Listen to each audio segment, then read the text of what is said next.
Salve, salve, galerinha! Que bom que nós estamos aqui. Seja bem-vindo para essa aula, uma aula que nós vamos falar sobre a globalização, os seus efeitos, as suas causas e também as suas consequências. Então venha comigo, vamos geografando com Cabral. Bem, no estudo de hoje a gente começa observando esse slide, né? Observe qual o significado aí para esse encolhimento da Terra. A Terra, ela diminuiu, a Terra ela realmente encolheu? Na verdade, não, né? Nós estamos vendo o tamanho da Terra no tamanho normal, mas observamos que as suas dimensões, no contexto aí da evolução dos meios de comunicação, dos meios de imagens, de satélite, etc. e tal, houve um avanço e as distâncias, literalmente, elas ficaram menores, né? Então, a gente percebe aí nesse período, né, que o processo dos distanciamentos, das fronteiras, elas foram sendo vencidas ao longo desse processo de evolução, né, que hoje nós chamamos do capitalismo técnico, científico e informacional. Nessa imagem, o que é que a gente percebe aí, né, praticamente quase todos eles aí, né, um equipamento, né, um equipamento de computação muito comum aí que vocês estão vendo aí, em praticamente 2, 3, 4, 5, uma mesa só, né? Então, hoje, o principal símbolo da globalização é a velocidade com que se dá essas informações, né? A velocidade com que se transmite dados. Então, a globalização ela se caracteriza pela interligação entre pessoas, empresas e países. Uma ferramenta que hoje passa a ser quase que fundamental é exatamente a internet, né? Então, os mercados consumidores eles também tomaram proporções cada vez maiores, né? Podemos dizer assim, numa escala global. Então, a globalização ela influencia aí no consumismo de produtos provenientes de vários países, né? Das notícias, né? Hoje nós estamos nesse período de pandemia, mas nós temos acesso a essas informações quase que em tempo real em diferentes partes do mundo. Hoje, por exemplo, se comentou sobre um conflito armado que está acontecendo ali em antigos países da União Soviética, né? Conflitos que já dizimaram aí a vida de centenas de pessoas, né? Mas a gente só tem acesso a essas informações da pandemia, dos encontros, né, de grandes líderes mundiais, de escândalos na eleição americana, podendo ela terminar lá na Suprema Corte por causa da legitimidade, segundo a bancada, o partido de Trump, né? Aí a gente só tem acesso a essas informações graças à velocidade com que essas informações elas são transmitidas pela internet, né? Muitos problemas econômicos de outros países, inclusive, podem afetar a economia local do nosso país, né? Principalmente quando esses países eles se encontram interligados economicamente. A economia atual, então, a gente pode dizer que ela está globalizada, né? Então, seja aí nas atividades produtivas, nos fluxos de informações, de capitais, mercadorias, bens e serviços, né? Elas estão todas elas relacionadas. Então, a terceira revolução industrial, chamada de revolução técnica, científica e informacional, ela acontece até os nossos dias e traz uma base tecnológica muito forte, aliada aí a esse contexto de globalização, representada principalmente pela transmissão, né, de imagens e informação em tempo praticamente real. Isso foi possível graças, né, a essas redes de comunicações que se estabelecem aí no mundo, né? Interessante que quando a gente fala de globalização, nós estamos falando aí de várias redes, né? Redes de informática, redes sociais, redes de consumo, redes do narcotráfico, né? Não podemos deixar de citar isso também, né?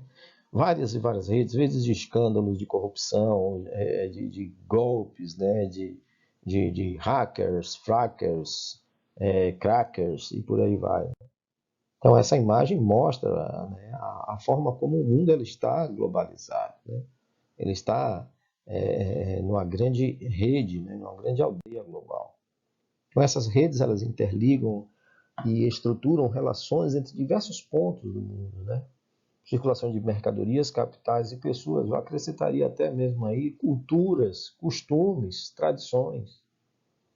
Em cada etapa do desenvolvimento industrial, né, estruturam-se diferentes redes, redes viárias para facilitar o transporte, redes elétricas para acesso a esse recurso necessário, né? A energia, redes de comunicação por via satélites, rede de cabo de fibras óticas. Hoje, por exemplo, nessa modalidade de ensino remoto, é tão importante a gente ter uma internet tão boa, né? Rede de produção de empresas multinacionais, rede de circulação de capitais, bolsas de valores, né, etc. e tal. Então, essas redes, né, elas são importantes para que aconteça um fluxo, mesmo que virtual, né, na circulação de produtos, bens e serviços. Então, nós temos aqui nesse slide, né, a forma como essas grandes redes, elas interligam, né, e possibilitam a comunicação entre os continentes, entre os países, entre as pessoas, seja em qualquer parte do mundo que elas estejam. Aqui nós temos a construção dessas cabos, né, de fibras óticas, né, submarinas, que com certeza já deve ter evoluído muito mais, gente. Aí nós temos a datação de 2003. A velocidade com que hoje se faz, né, a necessidade dos meios de transporte. Em alguns países, as entregas de compras via internet acontecem inclusive por drones. Uma coisa que a gente assistia nas televisões e achava isso surreal, né, quase que impossível, mas hoje já é uma realidade, né? Mas a eficiência que você tem hoje, né, para a entrega de determinados produtos, né, empresas que estão se solidificando no mercado, né, se solidificando, né, no mercado. Se considerarmos a situação de compra via internet apresentada na fotografia e os serviços prestados pelas empresas de transporte do anúncio, quais são as redes utilizadas? Você tem a rede de compra, você tem a rede da internet, de cabos de fibra óticas, você tem a rede de distribuição, a rede de entrega. Né? Quais são os três tipos de fluxos, né, que passam a existir quando uma pessoa realiza uma compra via internet? Os fluxos aí você tem o pagamento virtual, normalmente em dinheiro de plástico, né? Paga-se em cartão de crédito, uma vez ou outra que se paga com dinheiro vivo via boletos, né? Você tem o fluxo, né, da produção e da entrega. Gente, algumas lojas, inclusive, elas estão perdendo a característica de serem físicas para serem virtuais, né? Eu só acho assim que as pessoas devem se preocupar muito, né, para não perder a característica humana, que é a de interação, né, que existe entre nós, seres humanos.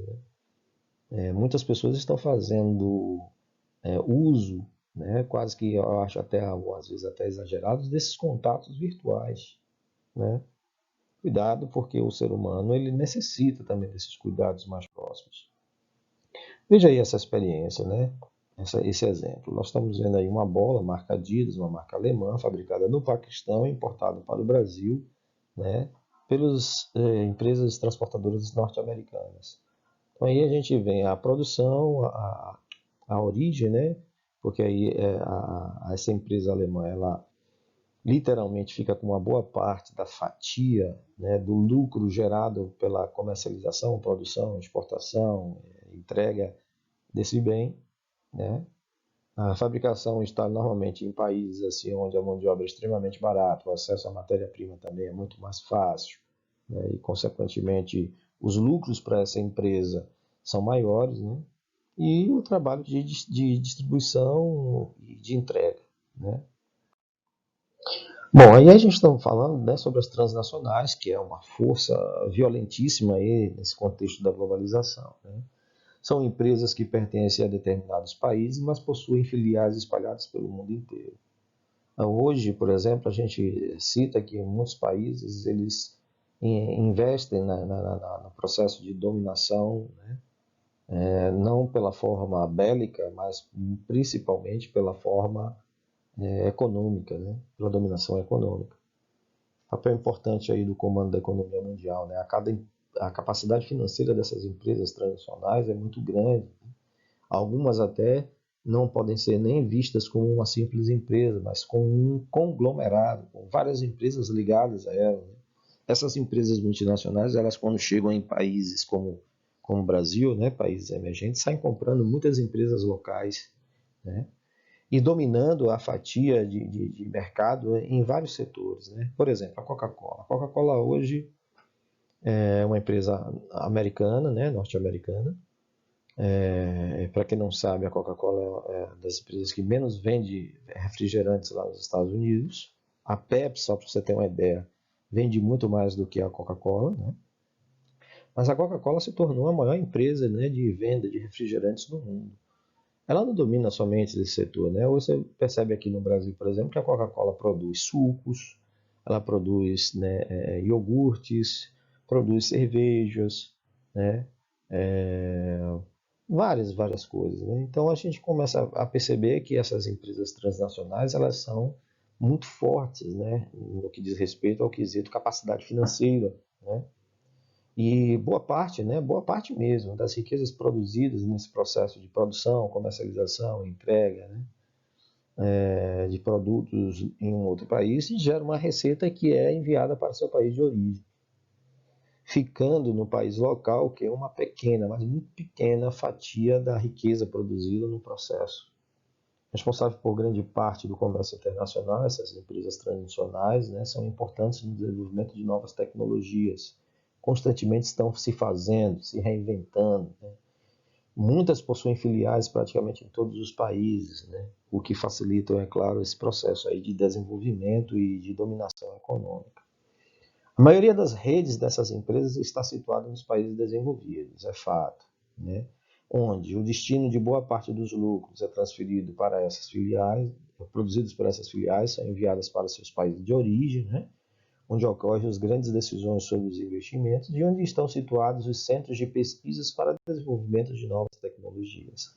Aqui nós temos as 15 maiores empresas, né, multinacionais ou transnacionais no mundo. Né?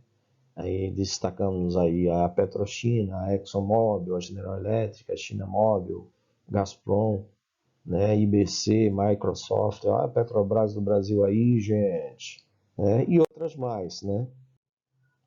Essas empresas multinacionais, elas utilizam a infraestrutura técnica para organizar, né, redes. Uma coisa que é importante para essas empresas, mesmo estando em países atrasados ou subdesenvolvidos, né, ou em desenvolvimento, as suas redes de comunicação precisam ser extremamente eficientes, né? Não só de comunicação, mas essas redes de produção e distribuição de mercadorias também, elas precisam acontecer. Né? Então, há um investimento muito pesado na infraestrutura técnica, né, com fibras óticas, antenas, satélites artificiais, portos, aeroportos, né, rodovias, ferrovias, né, desigualmente distribuídas no espaço geográfico mundial. Nos países desenvolvidos, essa infraestrutura técnica ela é desenvolvida grande parte aí para uma quantidade de uma quantidade de contribuição na economia local, né? Já nos países subdesenvolvidos, né, os equipamentos são distribuídos apenas em alguns pontos estratégicos determinados no território. Aqui só para comparação, né, os meios de transporte, né, aqui o metrô em São Paulo, olha como ele é, o metrô lá no Texas, nos Estados Unidos. Não tem nem aqueles cabeamentos superiores, gente, elevados. Né?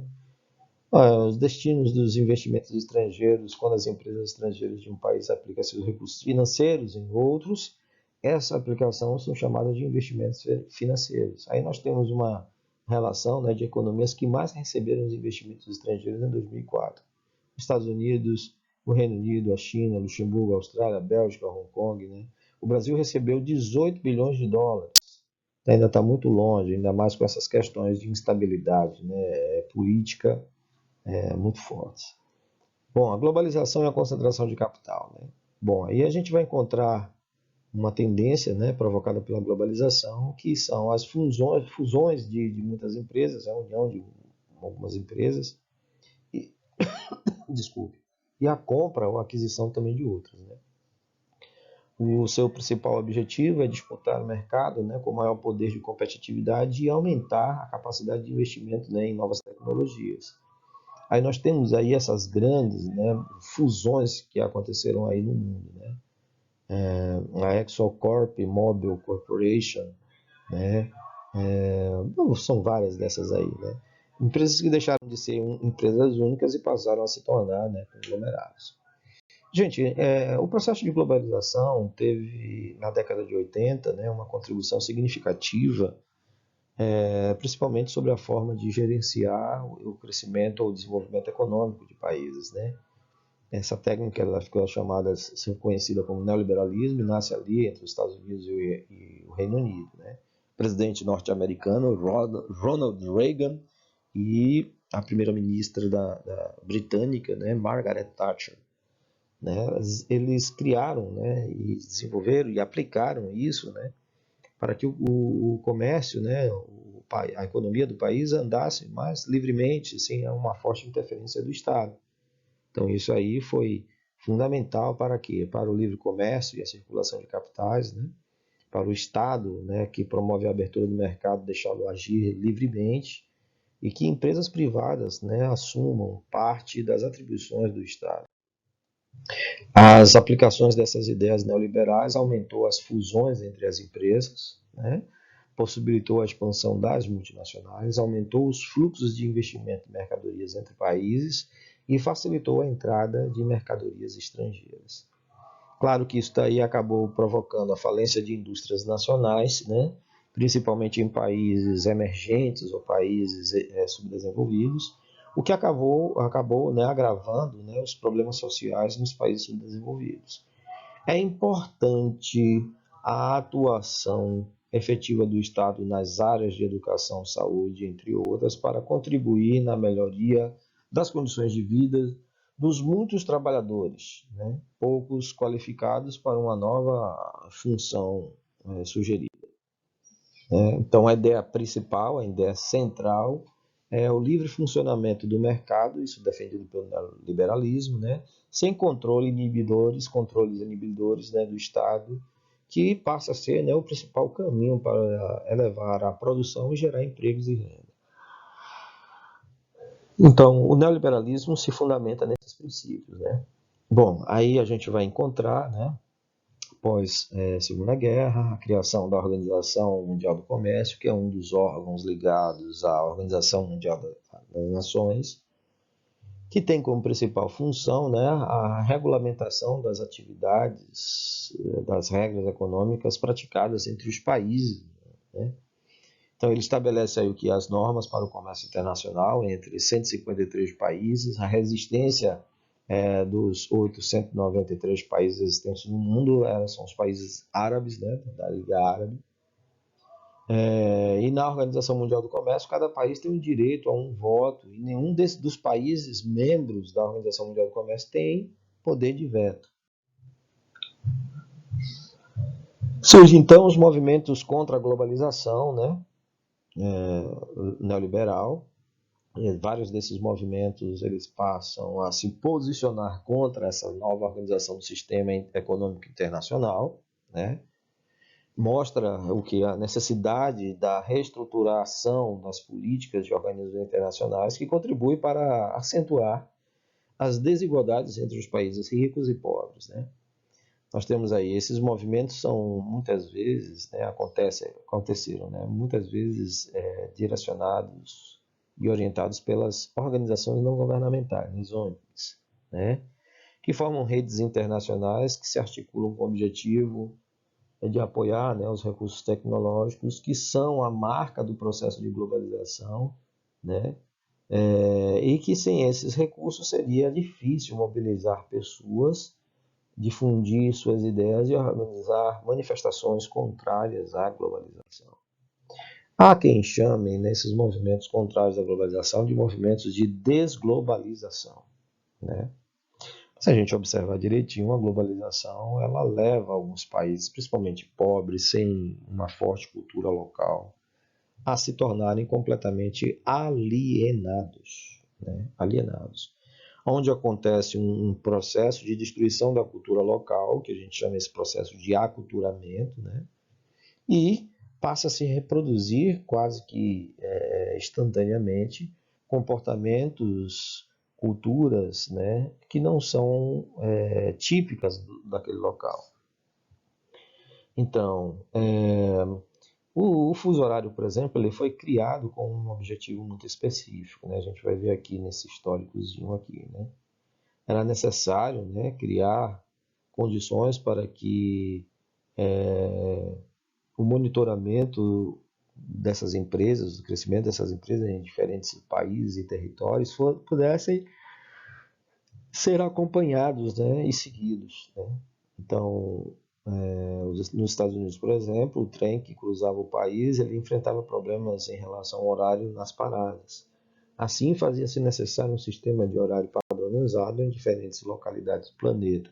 Esse sistema foi criado em 1884, quando 25 países se reuniram em Washington e estabeleceu-se a divisão do planeta, né, em fusos horários. O que é um fuso horário? É uma faixa que vai de um polo a outro polo, né, e é limitada por 2 meridianos. Cada fuso equivale a 15 graus, que equivale a 1 hora, né? Como a Terra ela gira de oeste para leste, os fusos horários que estão a leste de Greenwich estão com horas sempre adiantadas. E os fusos horários que estão a oeste de Greenwich estão literalmente com os seus horários atrasados, certo? Então, no decorrer do século XX, tanto os transportes como as comunicações desenvolveram-se muito rapidamente. O contato telefônico via internet é instantâneo entre países, pontos do planeta, né? Os principais e quaisquer pontos do planeta. As redes de televisão, né, transmitem ao vivo, né, todas as partes do globo. Em vista dessa interligação, o sistema de fuso horário é de extrema importância. Facilita o contato diário entre escritório e grandes empresas em situações financeiras instaladas em diferentes países. Torna também, né, possível a realização de investimentos em qualquer período do dia ou da noite, sem, né, pois sempre há uma bolsa de valores operando, né, em algum lugar do mundo. Então aí nós estamos falando aí dos grandes fluxos de capitais, né? Então aí a gente vê, né, os fusos horários existentes no mundo e a sua importância. Nós vamos entrar aqui agora em umas questões para a gente finalizar esse assunto, né? Bom, aí a gente vai comentar mais à frente, né, sobre os blocos econômicos, as suas importâncias, os países membros, as mudanças atuais e as características desses blocos. Então, pessoal, é isso aí. Espero que vocês tenham aprendido um pouco mais sobre a globalização, a maneira como ela se manifesta, os altos investimentos e o desenvolvimento, né, que ela proporciona nas áreas que estão inseridas. Mas nós também sabemos, né, que a globalização traz algumas consequências negativas, a perda da cultura local, a perda da identidade, né, também, e outras coisas mais. Então, uma coisa que precisa ser muito bem administrada para evitar os problemas maiores, tá bom? Tchau, tchau para vocês, né? Bons estudos. Aquele forte abraço.